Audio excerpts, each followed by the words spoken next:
कारण कुठं चाललं रे तुम्ही? काय नाही रे बाबा, लाईट गेली, जातो घरी आता. तुम्ही पण चालले का रे? अरे यार सीट राख्या गरम झालाय मला, मी घरी चाललो आता. कोणत्या जिल्ह्यात राहता भाऊ तुम्ही? अरे दादा मी नाशिकवरून आलेलो आहे, माझं गाव नाशिकमध्येच आहे. नाशिक सुद्धा महाराष्ट्रातच आहे ना? तुम्ही आपला इतिहास विसरलात का? अरे यार भाऊ काय बोलतोय, मी कसा इतिहास विसरणार, मी पण महाराष्ट्रातूनच आहे ना. इतिहास विसरला असता तर या लाईट गेले त्याला तुम्ही घाबरून घरी चाललं नसतं. अरे तुम्ही भाऊ शहराकडे आलेत, पण शहराकडे येऊन तुम्ही तुमचा इतिहास विसरत चालले.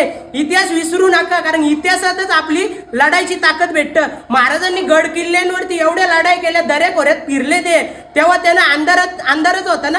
मग आपल्याला आता जिमच करायची, तर कारण देऊ नका स्वतःला. जिम करायची, एक टॉर्च पेटवा आणि जिम करा. तुमच्यात रग पाहिजे, रग असेल तरच तुम्ही बॉडी बनवू शकता. स्वतःला फसवू नका कधीच.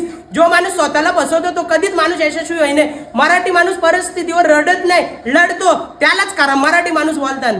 मित्रा तू एकदम खरंच बोलला, ते माझ्या एकदम मनाला लागला आणि आपला इतिहास जाणीव करून दिला. आणि हे जे आपली पिढी आहे तरुण, यांना सुद्धा तू त्याची जागरूकता करून दिली. चल आपण आता जिमला सुरुवात करूया. छत्रपती शिवाजी महाराज की.